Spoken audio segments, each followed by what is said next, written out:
নমস্কার বন্ধুরা, আমি সুশান্ত আর আপনারা দেখছেন গ্রোথ গ্রিন। চলে এসেছি আরেকটি নতুন ভিডিও নিয়ে। আজকের ভিডিও টপিক হলো orchid. June, July, August orchid grow করার সবথেকে সঠিক সময়। এখন বাতাসে প্রচুর ময়েশ্চার থাকে, আর অর্কিড ময়েশ্চার ভালোবাসে, এটা আপনারা সকলেই জানেন। যারা নতুন অর্কিড করছেন তাদের জন্যই আজকের ভিডিওটা। চারা গাছ, এখন যদি আপনারা চারা গাছ কেনেন, কীভাবে তার পরিচর্যা করবেন এবং কী ধরনের সয়েল মিক্স অর্কিডের জন্য সবথেকে ভালো, আর কী ধরনের খাবার ইউজ করবেন, তাই নিয়ে আজকে ভিডিও।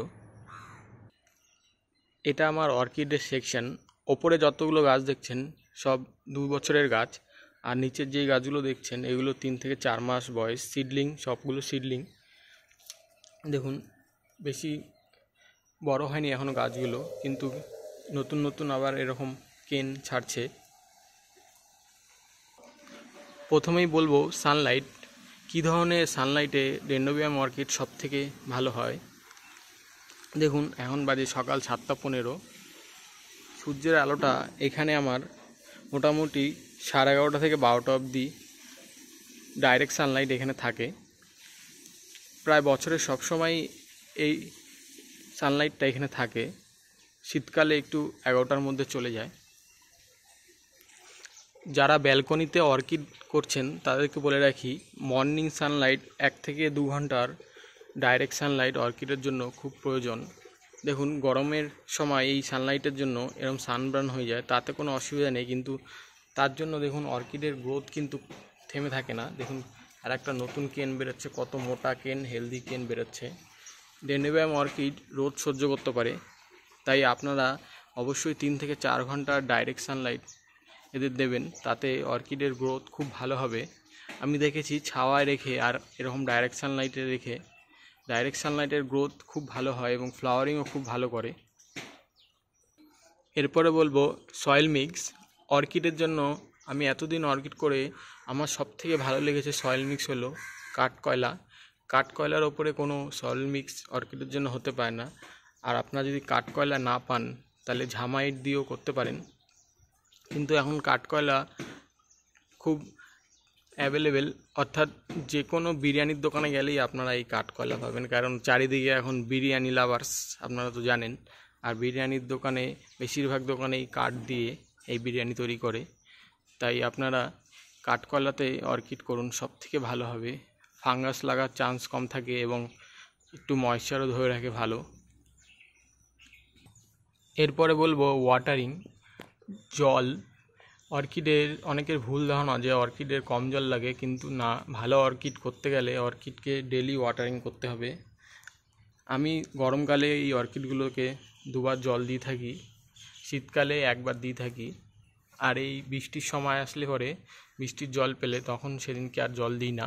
এইভাবে আমি আমার এই গাছগুলোকে ওয়াটারিং করে থাকি। সপ্তাহে 1বার 2বার জল দিলে অর্কিডের গ্রোথ সেরকম হয় না। আমি প্রথম 1 বছর এরমভাবে ওয়াটারিং করেছিলাম, তাতে অর্কিডের গ্রোথ একদমই কম হয়। এরপরে বলবো অর্কিড করার জন্য কী কী খাবারের প্রয়োজন হয়। এটা আমার গাছের খাবার এবং কীটনাশক সব ধরনের জিনিস এখানে আমার স্টোর করা থাকে। প্রথমেই দেখাবো, এটি হলো 20-20-20 এবং 12-61-0 এই দুটো থাকলে পরেই আপনি অর্কিড করতে পারবেন, আর সেমন কিছু দরকার পড়বে না।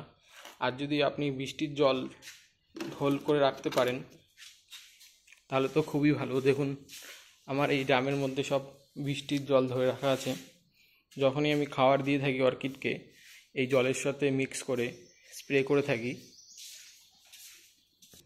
ছোট সিডলিং আনার পর এই 12-61-0 সপ্তাহে 2বার 1 লিটার 1 গ্রাম 1 লিটার জলে গুলে সপ্তাহে 2বার স্প্রে করবেন, তাতে ভালো রুট আসবে।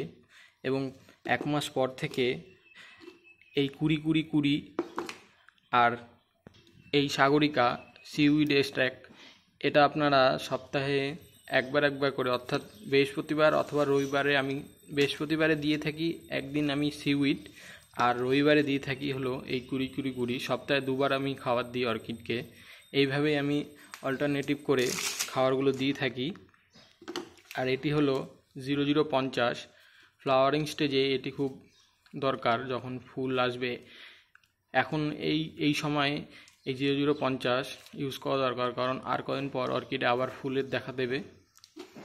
আর এটি হলো ম্যাগনেসিয়াম সালফেট, এটিও অর্কিডের জন্য খুব প্রয়োজনীয় গ্রোয়িং স্টেজে যখন সিডলিং কিনে আনবেন। এটি দিলে পরে গাছের যে একটা হার্ডনেস থাকে সেই হার্ডনেসটা চলে যাবে এবং নতুন নতুন কেন আসবে এবং ভেজিটেটেড গ্রোথ খুব ভালো হয়। এটি আপনারা গ্রোয়িং স্টেজে 12-61-0 আর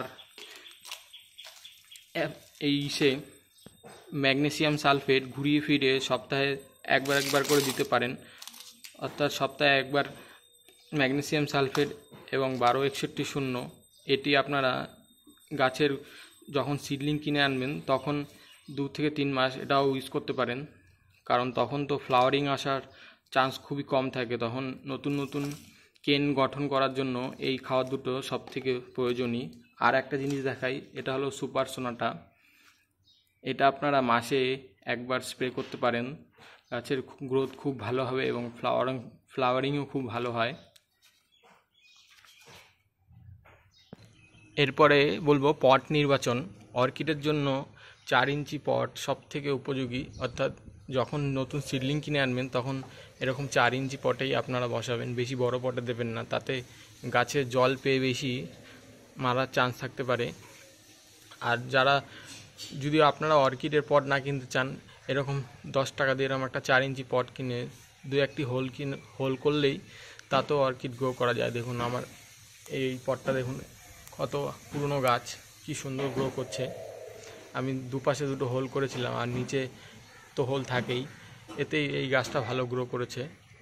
আমার প্রথমের গাছগুলো এরমভাবেই আমি নিজের থেকেই সব এরম হোল করে 4 ইঞ্চি পট কিনে এনে তাতেই গ্রো করেছি গাছ।